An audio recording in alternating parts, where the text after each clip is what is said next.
to study introductory macroeconomics chapter 10 government budget and the economy part 3rd. Okay students, now in this part, it means that in part 3rd we are going to discussing about the classification of taxes.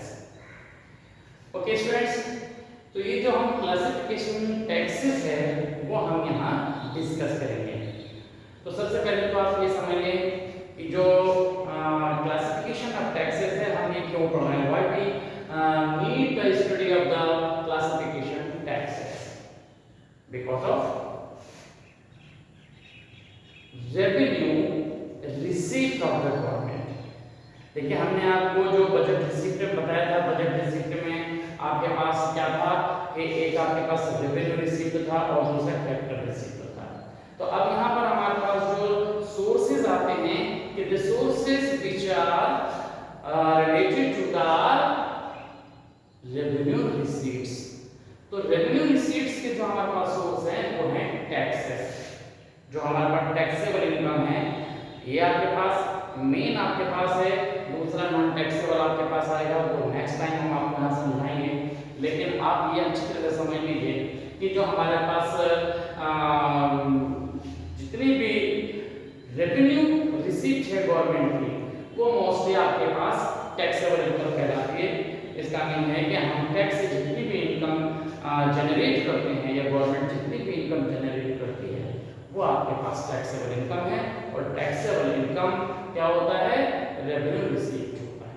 Okay, तो revenue receipts में हम यहाँ पर इसलिए classification करते हैं taxes का। तो देखिए सबसे पहली बात तो ये कि हमें ये मालूम होना चाहिए कि टैक्स है क्या, what is the meaning of the tax. Okay, तो टैक्स की जब हम बात करते हैं तो ये जो गवर्नमेंट इंपोज करती है, जो देश के जो लोग हैं उनके ऊपर आपके पास से इंपोज करती है, और ये जो गवर्नमेंट को पेड करना पड़ता है किसे, पब्लिक को, वही टैक्स है। मीन ये क्या हम कह सकते हैं कि it is a compulsory payment by the public to the government when the government impose the taxes. तो टैक्सेस क्या है, it is a compulsory payment by the person of the country. जो कंट्री के लोग हैं उनका ये कंपल्सरी क्या है, payment to the government when the government impose the taxes on different article और इनकम। तो इनकम और जो टैक्स जो दूसरे आर्टिकल से अगर उनके ऊपर गवर्नमेंट ने टैक्स लगा दिया है, इंपोज कर दिया है, तो वो एक कंपल्सरी पेमेंट है जो कि देना होता है। ओके, ये आपको मालूम है कि गवर्नमेंट के पास कोई बहुत बड़ा अपना एक सोर्स नहीं होता है इनकम का, जबकि उसे क्या करना पड़ता है, कंट्री डेवलपमेंट के काम करने हैं, वेलफेयर के काम करने हैं, तो इन सब के लिए इनकम की जरूरत होती है। तो इनकम को जनरेट करना एक बहुत बड़ा मतलब वर्क है, रिस्पॉन्सिबिलिटी है। तो ये जो टैक्स है वो गवर्नमेंट इंपोज करती है। और पब्लिक टैक्स देती क्यों है, उसका रीजन है क्योंकि टैक्स के बदले जो उसे मिलने वाली जो फैसिलिटीज हैं या जो उसका वेलफेयर है वो उसे लगता है कि वो जो है वो ठीक है। क्यों, क्योंकि जो हम टैक्स दे रहे हैं उसके बदले हमें कहीं ना कहीं जो कंट्री के अंदर फैसिलिटीज मिल रही हैं या हमारी जो वेलफेयर का जो वर्क है वो कहीं ना कहीं हो रहा है, तो जिसके लिए गवर्नमेंट को वो टैक्स देते हैं। तो टैक्स आपको समझ में आएगा कि it is a compulsory payment by the public to the government when the government impose the taxes. कि जो टैक्सेस जो है वो जब लगता है तो लोग उसे कंपल्सरी फॉर्म में क्या करते हैं, गवर्नमेंट को देते हैं। तो ये तो रहा टैक्स। अब बात आती है different type of the taxes, ये हम कहते हैं क्लासिफिकेशन ऑफ द टैक्सेस। तो ये टैक्सेस में सबसे पहले जो आपके पास आता है हम बोलते हैं direct tax and indirect tax. तो ये डायरेक्ट टैक्स क्या हो गया और इनडायरेक्ट टैक्स क्या हो गया, ये भी आपको समझना होगा। लेकिन डायरेक्ट टैक्स और इनडायरेक्ट टैक्स को हम एक एग्जांपल से अच्छे से समझेंगे तो वो आपको ज्यादा समझ में आ जाएगा। लेकिन ये भी आप समझ लीजिए कि टैक्स को लगाते समय यानी कि जो डायरेक्ट टैक्स को लगा रहे हैं या आप कह रहे हैं इनडायरेक्ट टैक्स को कह रहे हैं, तो यहाँ पर क्या होता है कि इस टैक्स को समझने के लिए आपको एक दो वर्ड समझने होंगे। एक आपके पास होता है जिसे हम बोलते हैं इंसिडेंस। क्या होता है? एक ये इंसिडेंस कहलाता है। ये आपके पास क्या है? इंसिडेंस।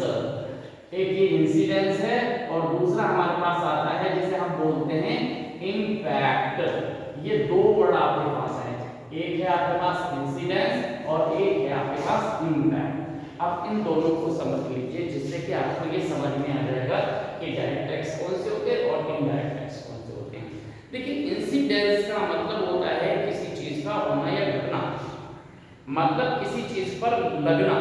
जब हम बात करते हैं कि गवर्नमेंट ने टैक्स लगा दिया, तो लगा दिया तो एक इंसिडेंस हो गया, एक घटना हो गई कि टैक्स लग गया, किसी भी आर्टिकल के ऊपर लग गया। मान लीजिए कि एक ए आर्टिकल है, उसके ऊपर टैक्स इंपोज हो गया, उस पर घटना हो गई कि अब गवर्नमेंट ने उसके ऊपर एक टैक्स लगा दिया, इंसिडेंस हो गया। अब इस इंसिडेंस का, इस घटना का, ये जो उसने गवर्नमेंट लगाया, अब इसके ऊपर क्या होता है? दूसरा वर्ड आता है जिसे हम बोलते हैं इम्पैक्ट। इम्पैक्ट का मतलब होता है कि प्रभाव होना, उसका असर होना, कि जो इंसिडेंस वो है उसका जो इम्पैक्ट है वो कहां पर है?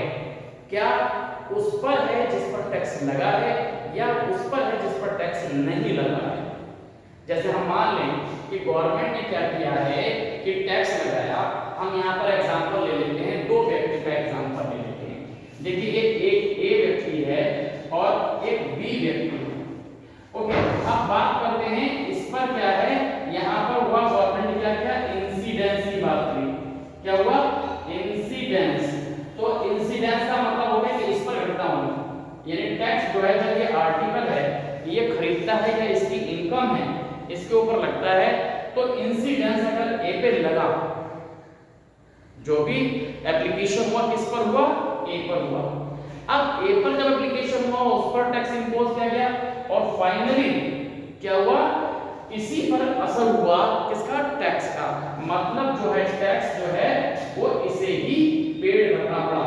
मतलब जो इफेक्ट हुआ इसे इंसिडेंस कहा, और जो इसमें हम कहते हैं ये अगर इसी के ऊपर, ये जो व्यक्ति है इसी पर अगर इम्पैक्ट यहां हुआ, अगर इम्पैक्ट भी इसी पर होता है यानी उसका प्रभाव भी उसी पर होता है, तो ऐसे जो टैक्सेस होते हैं वो डायरेक्ट टैक्स कहलाते हैं। अब समझ लीजिए एक तरह से कि मतलब किसी पर टैक्स लगा और फाइनली उसी को पेड करना पड़ा, तो वो टैक्स हो गया डायरेक्ट टैक्स। इसे हम बोल देते हैं डायरेक्ट टैक्स। ये आपके पास आ जाता है, इसे हमने आपको कहा कि ये डायरेक्ट टैक्स हो गया। लेकिन अगर यहां पर ये समझ लीजिए कि टैक्स तो कहां लगा? यहां लगा, ये समझ लीजिए,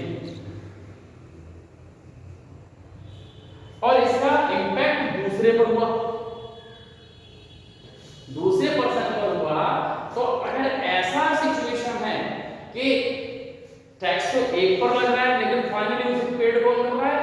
दूसरा व्यक्ति कर रहा है, तो इसका मतलब हो गया कि इम्पैक्ट दूसरे पर हुआ। मतलब यह कि टैक्स की वैल्यू शिफ्ट कर दी गई, वो किसी दूसरे पर डाल दी गई।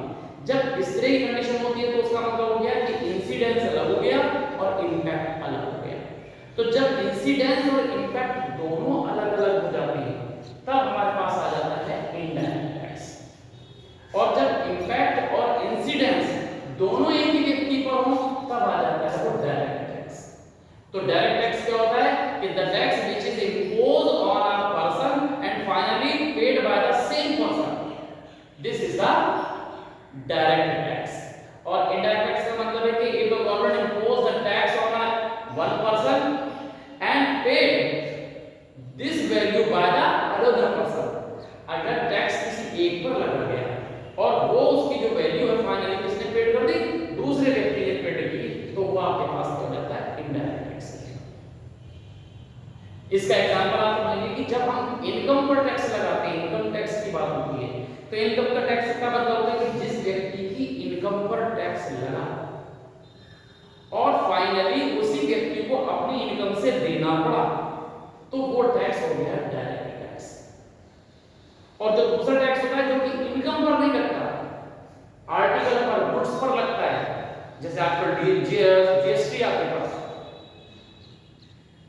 अगर क्या है, जीएसटी है यानी कि आर्टिकल पर टैक्स लगा। मान लीजिए कि एक आपने क्या किया कि एक आर्टिकल खरीदा, मान लो आपने क्या किया, क्रिकेट का बैट खरीदा। तो क्रिकेट का बैट आप जब खरीद कर लाते हैं, या मान लीजिए कि आप शर्ट खरीद के लाए, आपने एग्जांपल ले लीजिए बाइक का ले लीजिए, बाइक आपने खरीदी, घड़ी खरीदी, कोई भी चीज खरीदी, आर्टिकल खरीदा। तो आर्टिकल जब आप खरीदते हैं तो उसमें क्या होता है कि जब आर्टिकल क्या होता है कि बेचने के लिए लाया जाता है, तो जो हमारे पास रिटेलर हैं वो पहले क्या करते हैं, टैक्स को पेड कर देते हैं, तब वो अपने पास आर्टिकल रखते हैं। ओके, तो उन्होंने टैक्स पेड कर दिया उसका, उसे पेड करने के बाद वो बेचने के लिए अपने शोरूम पर रख रहे हैं। लेकिन जब वो बेचते हैं, तो जब बेचते हैं तो वो क्या करते हैं कि वो कंज्यूमर जो खरीद रहा है, तो जो वो टैक्स देकर आए ना, फाइनली उनसे वो वसूल कर देते हैं। अगर मान लीजिए कि आपने बाइक 80,000 की रखी है, मतलब खरीदी है, और उस पर टैक्स की जो वैल्यू 10,000 रुपए वो जमा करके आया है, तो वो जो 10,000 रुपए जो अमाउंट टैक्स के जो उसने, जो डीलर है उसने जमा किया, तो वो आपसे यानी कि कंज्यूमर से वो वसूल कर देगा। यानी कि फाइनली हम देखें तो किसने पेड किया, कंज्यूमर को पेड किया। तो अगर आर्टिकल के ऊपर जो टैक्स लगते हैं वो इसी तरह से होते हैं, तो ये इनडायरेक्ट टैक्स कहलाते हैं। तो जीएसटी जो है वो इनडायरेक्ट टैक्स में आ जाता है। गुड्स पर जो सर्विसेज में आपके टैक्स लगता है इनडायरेक्ट टैक्स है। सेल टैक्स है वो इनडायरेक्ट टैक्स है। तो ऐसे कहीं पर भी टैक्स लगे कि जहां टैक्स लगे एक पर और क्या हो, शिफ्ट हो जाए वो दूसरे पर, तो वो इनडायरेक्ट टैक्स कहलाते हैं। तो इस केस में क्या होता है कि इंसिडेंस अलग और इंपैक्ट अलग, तो ये इनडायरेक्ट टैक्स में आपके पास आ जाता है। ओके, तो ये इनडायरेक्ट टैक्स हो गया, और जिस पर दोनों पर इंसिडेंस और इंपैक्ट अगर दोनों सेम तो डायरेक्ट है, और दोनों अलग अलग तो इनडायरेक्ट। इसको आपको हम मतलब एक एग्जांपल से भी समझ सकते हैं। ये एग्जांपल कई बार मतलब समझाया जाता है कि इंसिडेंस और इंपैक्ट को हम एक मतलब समझाने के लिए एक एग्जांपल ले सकते हैं कि जो आपको याद रहेगा कि डायरेक्ट टैक्स क्या होता है और इनडायरेक्ट टैक्स क्या होता है। तो यहाँ हम एक एग्जांपल लेते हैं कि डायरेक्ट टैक्स का मतलब क्या होगा कि इंसिडेंस और इंपैक्ट जब एक ही पर लगे। तो यहाँ हम बात करते हैं, मान लीजिए कि आप में से हम किसी भी पर्सन को ले लेंगे, कोई भी पर्सन आपके पास अपने ले सकते हैं। मान लीजिए कि आपके अंदर, आपकी क्लास के अंदर मान लीजिए कि जगरूप हैं, तो जगरूप का हमने क्या किया कि एग्जांपल ले लिया कि जगरूप है। मान लीजिए किसी भी वजह से कोई मतलब ऐसी बात हो गई कि हमें क्या करना पड़ा, जगरूप को पनिश करना पड़ा, या किसी ने जगरूप को पनिश कर दिया। मान लीजिए थोड़ी देर के लिए कि जगरूप को पनिशमेंट के लिए क्या किया कि उसने 2 थप्पड़, एक व्यक्ति ने क्या किया कि 2 थप्पड़ क्या हुआ, जगरूप को लगा दिए। तो अब जगरूप पर क्या होगा कि थप्पड़ जब जगरूप को पड़े तो असर किस पर होगा, जगरूप पर ही होगा, यानी कि स्लैप भी उन्हीं को लगे और उसका पेन भी उन्हीं को बियर करना पड़ गया। तो ये डायरेक्ट टैक्स हो गया। अब इनडायरेक्ट टैक्स में यही चीज थोड़ा सा हम मॉडिफाइड करते हैं। ओके, अब यहाँ पर हम एग्जांपल लेते हैं कि अब क्या करते हैं कि ये जगरूप जो है क्या करते हैं, एक एग्जांपल हम क्या लेते हैं कि ये एक पनिशमेंट देते हैं, और किसे दे रहे हैं आप समझिए कि एक छोटा बच्चा है, मान लीजिए कि 4-5 साल का एक बच्चा है और उसके साथ उसकी मदर है, और बच्चा शैतानी करता है, कुछ भी कर देता है, इनको अच्छा नहीं लगता, तो ये क्या करते हैं, वो मदर खड़ी हुई है और मदर के सामने उस बच्चे के थप्पड़ मार देती है। तो क्या होगा कि वो बच्चा तो इतना मेहनत नहीं करेगा, उस पे असर नहीं होगा, वो बच्चा है, वो इनोसेंट है, लेकिन असर किस पे होगा, उसकी माँ के ऊपर होगा। उसके सामने अगर इन्होंने बच्चे को थप्पड़ मार दिया तो वो इन्हें छोड़ेगी नहीं, उसकी पनिश इनको देगी छोड़ेगी कि मार कैसे किया। इसका मतलब हुआ कि अगर माँ के सामने छोटे बच्चे को अगर आप मारेंगे तो उसका असर उसे ना हो, उसकी माँ को हो जाता है। तो यहाँ पर क्या होता है कि इम्पैक्ट जो है वो शिफ्ट हो गया बहुत ज्यादा। तो ये जब इस तरह के या अगर आप क्या करते हैं कि एक मदर के सामने एक बच्चे को मारोगे तो वो इनडायरेक्ट टैक्स के एग्जांपल हम मान लेते समझाने के लिए, क्योंकि उसका दर्द जो है माँ को होता है। अगर भाई के सामने में किसी बहन को किसी ने कुछ उल्टा सीधा कह दिया या उसको थप्पड़ मार दिया तो भाई भी कुछ ना कर पाए, लेकिन असर उसको जरूर होता है। तो वो इंसिडेंस क्या होगा, अलग होगी, इंसिडेंस और इम्पैक्ट दोनों अलग होंगे। तो इस तरह के एग्जांपल को हम क्या करते हैं कि इनडायरेक्ट टैक्सेस में इंक्लूड कर लेते हैं। और जो डायरेक्ट टैक्सेस है उसमें क्या होता है, वही जैसे हमने आपको बताया कि जिसको पनिश मिली उसी को ही, मतलब पेन हुआ उसी को ही दर्द बेयर करना पड़ा गया, तो वो डायरेक्ट टैक्स में हो गया। इनकम टैक्स है, प्रॉपर्टी वेल्थ टैक्स, ये सब इसी तरह के टैक्स हैं जो कि डायरेक्ट टैक्स में आते हैं। और इनडायरेक्ट टैक्स के जहां पर के इंसिडेंस और इम्पैक्ट दोनों अलग अलग होते हैं, यहाँ करते हैं क्या कहते हैं कि टैक्स की वैल्यू को शिफ्ट कर सकते हैं, वो यहाँ पास आ जाता है। तो इस तरह से आपके पास क्या हो गया, इनडायरेक्ट टैक्स हो गया, समझ में आपको आ गया। अब दूसरा हमारे पास आता है proportional tax, progressive tax, regressive tax and degressive taxes. ये सब टैक्स क्या हैं, थोड़े थोड़े सब अलग अलग हैं। तो इन्हें आप समझ लें कि ये हमारे पास जो टैक्स है वो क्या है। ओके, तो जब हम बात करते हैं प्रोग्रेसिव टैक्स की या प्रोपोर्शनल टैक्स की या फिर हम रिग्रेसिव टैक्स की, तो उनको हम उसके मीनिंग के बेस पर समझते हैं। तो हम सबसे पहले आते हैं प्रोपोर्शनल टैक्स। ये है आपके पास प्रोपोर्शनल। तो प्रोपोर्शनल टैक्स का मतलब आपके पास क्या होगा, जब हम बात करते हैं इसकी, इस केवल प्रोपोर्शनल टैक्स की, तो प्रोपोर्शनल का मतलब हो गया कि एक ही रेशियो से टैक्स लगे, यानी कि सभी को एक ही तरह से टैक्स पेड करना। मतलब एक तरह से आप समझ लीजिए जैसे क्या होता है कि डंडे से हाँकने वाली बात होगी कि अगर एक ही डंडे से जानवर को हाँका जा रहा है, उनको भगाया जा रहा है, तो प्रोपोर्शनल टैक्स मतलब कि सबकी इनकम पर क्या टैक्स लगा दिया गया कि 10% टैक्स लगा दिया गया। अब मतलब ये है कि गरीब व्यक्ति है, उसकी इनकम मान लीजिए कि महीने के अंदर 10,000 रुपए है, उसको भी 10% टैक्स देना पड़ रहा है, और किसी की इनकम 1 लाख रुपए महीना है तो उसे भी 10% टैक्स देना पड़ रहा है। तो यहाँ पर क्या होता है कि जो कम इनकम वाला है उसे जो है सैक्रिफाइस ज्यादा करना पड़ जाता है, और जो बड़ा ज्यादा इनकम वाला है उसे कम सैक्रिफाइस करना पड़ता है। क्योंकि जो प्रोपोर्शनल टैक्स में क्या होता है, जिनकी लो इनकम है उन्हें अपनी जरूरत की चीजों से टैक्स निकाल के जमा करना पड़ता है, तो उन्हें दुख ज्यादा होता है। तो अगर इनकम पर क्या टैक्स लग गया कि 10% टैक्स लग गया सब, तो 10% के हिसाब से सब पर टैक्स वसूला गया। इसमें रेट जो है वो बिल्कुल नहीं है आपके पास चेंज कि किसी की इनकम अगर 10,000 रुपए मंथली है, किसी की 20,000 रुपए मंथली है, किसी की 50,000 इनकम है, किसी की 1 लाख इनकम है, अगर इस तरह से, और सब पर जो टैक्स की वैल्यू है 10%, 10% और 10% और ये भी 10%। अब देखिए यहाँ पर क्या हो रहा है, सबकी इनकम पर 10% टैक्स लग रहा है, तो ये प्रोपोर्शनल टैक्स हो गया। मतलब एक ही रेट से सब पर टैक्स लगा, तो ये प्रोपोर्शनल टैक्स है। तो इस तरह के टैक्सेस जो होते हैं वो एक तरह की जस्टिस को नहीं करते हैं, तो ये टैक्स आपके पास इस तरह से आ जाते हैं। ओके, ये समझ में आपके पास आ गया कि when the tax imposed on person as a same rate, it is not matter the income is the low और the high. If the same rate imposed by the government to on all the person, all the income of a consumer, तो ऐसे consumer की income पर जब tax लगता है वो आपके पास प्रोपोर्शनल कहलाता है। ये आपको अब समझ में आ गया। तो ये कौन सा हो गया, प्रोपोर्शनल टैक्स हो गया।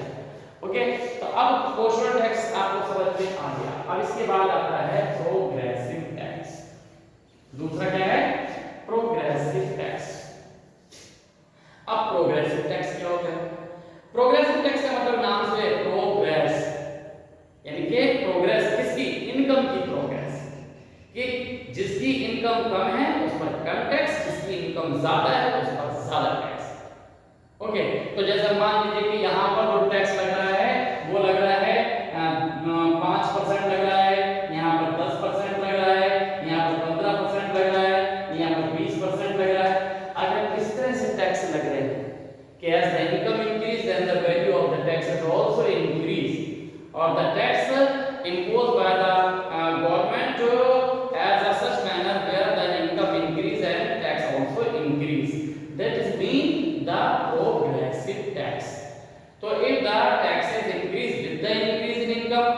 Okay, that is progressive tax. तो यहाँ पर क्या होता है कि जिसकी इनकम कम है उसे कम सैक्रिफाई करना पड़ रहा है, और जिसकी इनकम ज्यादा होती है उसे ज्यादा टैक्स देना पड़ता है। तो मतलब 10,000 की इनकम वाला 5% टैक्स देगा, ओके, तो उसे कम पैसा जमा करना पड़ेगा।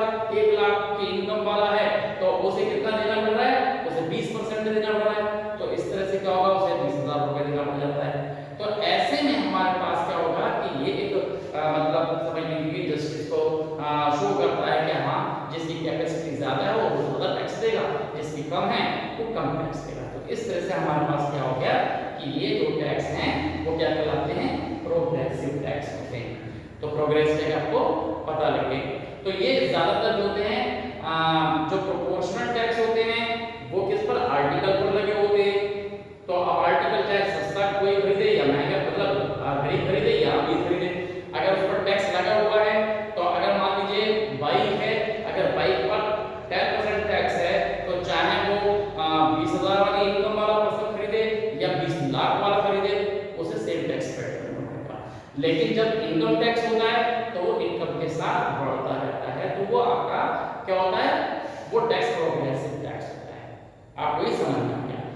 अब एक और आपके पास यहाँ वर्ड आया जिसे कहा आपने रिग्रेसिव टैक्स। ये रिग्रेसिव टैक्स है। तो रिग्रेसिव टैक्स की आप समझ लीजिए। अब ये रिग्रेसिव जो टैक्स है वो हमारे पास क्या है, ये ज्यादा है। अब देखें रिग्रेसिव टैक्स में क्या होता है।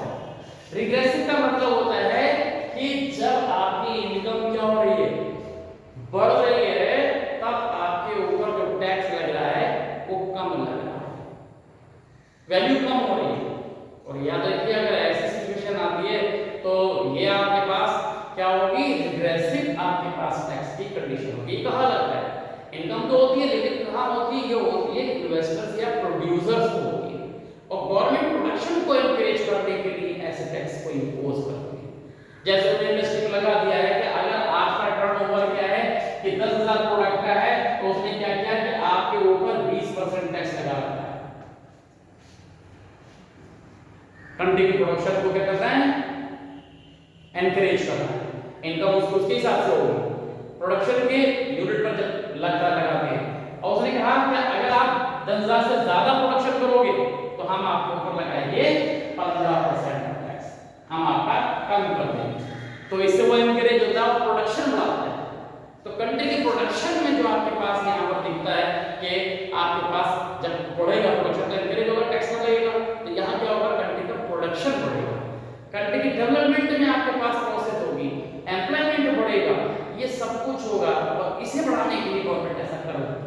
ये रिग्रेसिव टैक्स में आपके आता है कि जैसे इनकम क्या होगी, बढ़ती जाएगी, वैसे टैक्स का बढ़ता जाएगा। आप देखते हैं कि अगर हम और आप क्या करते हैं, लाइट का कंज्यूम करते हैं तो हमें क्या करना पड़ता है, ज्यादा यूनिट पैसा इन्वेस्ट करना पड़ता है। यूनिट 4.5 रुपए आप एक यूनिट पे क्या करते हैं, पेड करते हैं। लेकिन यही अगर आपकी जो बड़ी इंडस्ट्रीज हैं, चाहे वो किसी की हो, अगर वो लाइट आपका यूज करेगी गवर्नमेंट की, अगर उसके पास लाइट है तो वो आपके पास 1 रुपया या 1.5 रुपया पेड करेगी पर यूनिट, और पब्लिक जो है वो 4 रुपए 5 रुपए पेड करेगी। क्यों करेगी, क्योंकि वहां पर जो है प्रोडक्शन को एनकरेज करने के लिए उन्हें इस तरह की फैसिलिटीज को दिया जाता है। तो ये रिग्रेसिव टैक्स होते हैं।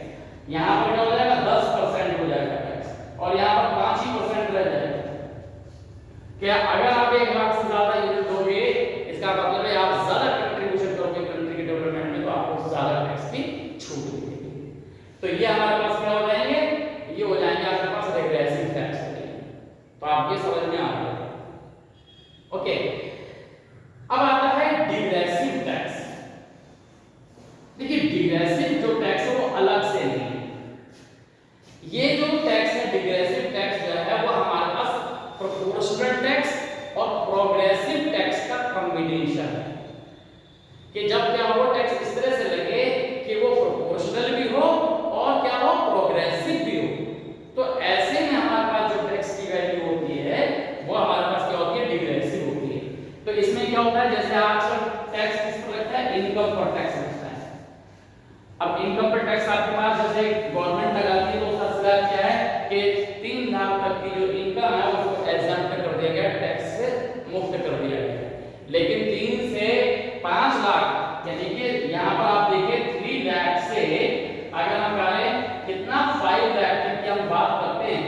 इस पर जो टैक्स लग रहा है वो 10% लग रहा है। 3 लाख से 5 लाख तक की इनकम, 3 लाख से पहले टैक्स नहीं है।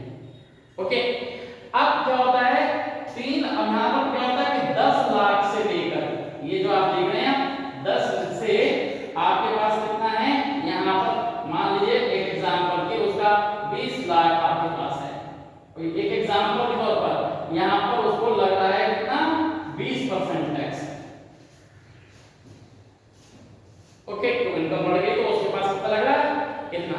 और यहाँ पर एक ये बात कह दी कि अब यहाँ पर उन्होंने लिख दिया अब, किससे, अब 20 लाख, ये अब 20 लाख, अगर 20 लाख से ऊपर इनकम है तो यहाँ टैक्स लग रहा है 30%। इसका मतलब है कि 20 लाख से ऊपर अब वो क्या बन गया आपके पास, प्रोपोर्शनल आ गया। उससे पहले आपके पास ये क्या है, प्रोग्रेसिव है। तो इस तरह का जब कॉम्बिनेशन दिखता है तो वो हमारे पास आता है डिग्रेसिव टैक्स। ओके, तो ये जो हमारे पास से जो वैल्यूज रहती है टैक्स की, वो इसी तरह से आपके पास समझ में आपको आती है। तो प्रोग्रेसिव टैक्स हो गया, नहीं पहले प्रोपोर्शनल हो गया, फिर प्रोग्रेसिव हो गया, रिग्रेसिव हो गया और डिग्रेसिव टैक्स हो गया। ये आपको समझ में आ गया। एक चीज होती है, कभी कभी क्या होता है कि कुछ लोग मतलब बोल देते हैं कि जो आपके पास क्या होते हैं, जो प्रोपोर्शनल टैक्स है इनको ही डिग्रेसिव टैक्स भी कहा गया है। मतलब लोग ऐसा उसको मानते, क्यों मानते हैं, वो मानते हैं किसके बेस पर, वो मानते हैं लोगों की इनकम के बेस पर। जैसे हमने कहा कि प्रोपोर्शन का मतलब है सबको एक रेट से देना, तो एक रेट से देने का मतलब है हमारे पास क्या होता है कि जो रिग्रेसिव टैक्स कहा जाता है उसे क्यों कहा जाता है, क्योंकि कम इनकम वालों को ज्यादा सेक्रीफाइस करना पड़ता है। मतलब एक तरह से समझ लो कि 10,000 वाला भी 10% देगा और 10 लाख वाला भी 10% देगा, तो पेन जो है वो 10,000 वाले को बहुत ज्यादा होगा, उसे बियर करना पड़ेगा, उसको ज्यादा से ज्यादा अपना पैसा उसको टैक्स में देना पड़ेगा। वो क्या कर रहा है, ज्यादा टैक्स दे रहा है, और जिसकी इनकम ज्यादा है वो कम टैक्स दे रहा है। मतलब किसके बेस पर, इनकम के बेस, प्रोग्रेसिव लगा दो इनकम के बेस पर। उसकी कैपेसिटी क्या है, 20 लाख का जो व्यक्ति है उसकी कैपेसिटी बहुत ज्यादा टैक्स दे सकता है, लेकिन क्या है 10% दे रहा है, तो और 10,000 वाला भी दे रहा है। तो यहाँ पर क्या हो गया कि अगर कैपेसिटी के हिसाब से देखा गया तो वो रिग्रेसिव में आ गया। प्रोपोर्शनल को रिग्रेसिव इसी सेंस में कहा जाता है, नहीं तो प्रोपोर्शनल आपको समझ में आएगा कि एक रेट से लगने वाले हैं, तो ये आपको समझ में आ गया। इसके बाद आता है आपके पास specific and value added tax. Specific tax का मतलब होता है जब हम क्या करते हैं, किसी स्पेशल क्वांटिटी के बेस पर लगाते हैं या किसी आइटम के बेस पर लगाते हैं।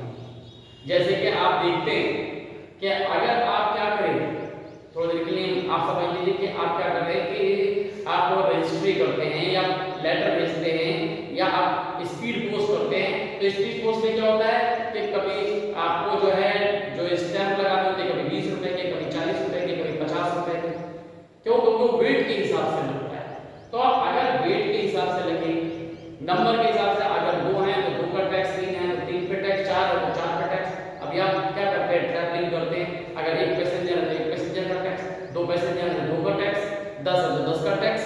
तो अगर नंबर के हिसाब से, आर्टिकल के हिसाब से, गांठ के हिसाब से, कभी गांठ के हिसाब से कि जो आपके पास कॉटन है, क्लॉथ है, इन सब पर गांठ होती है, बड़ी बड़ी गांठें, तो गांठ के हिसाब से टैक्स लगता है। वेट के हिसाब से टैक्स लगे, नंबर के हिसाब से टैक्स लगे, आइटम के हिसाब से टैक्स लगे, तो वो स्पेसिफिक टैक्स कहलाता है। ओके, ये आपको समझ में आ गया कि ये हमारा स्पेसिफिक टैक्स है।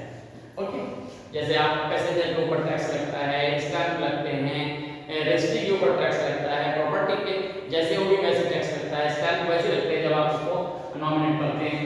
वैल्यू एडेड टैक्स क्या है, ये वैल्यू एडेड टैक्स क्या है, जब हम किसी आर्टिकल के ऊपर टैक्स लगाते हैं, कैसे लगाते हैं कि जो हमने लगाया, क्या होता है कि पहले क्या टैक्स लगता था, सेल टैक्स लगता था, पहले क्या लगता था, सेल टैक्स। तो सेल टैक्स क्या होता है कि जो वैल्यू की क्वांटिटी मान लीजिए 1000 प्राइस है तो वो 1000 पर टैक्स लगता था, तो वो सेल टैक्स कहलाता था। लेकिन वैल्यू एडेड टैक्स क्या है, अब वो 1000 नहीं लगेगा, क्योंकि ये जो 1000 है ये कॉम्बिनेशन है हमारे पास, इसमें से आपने क्या किया 800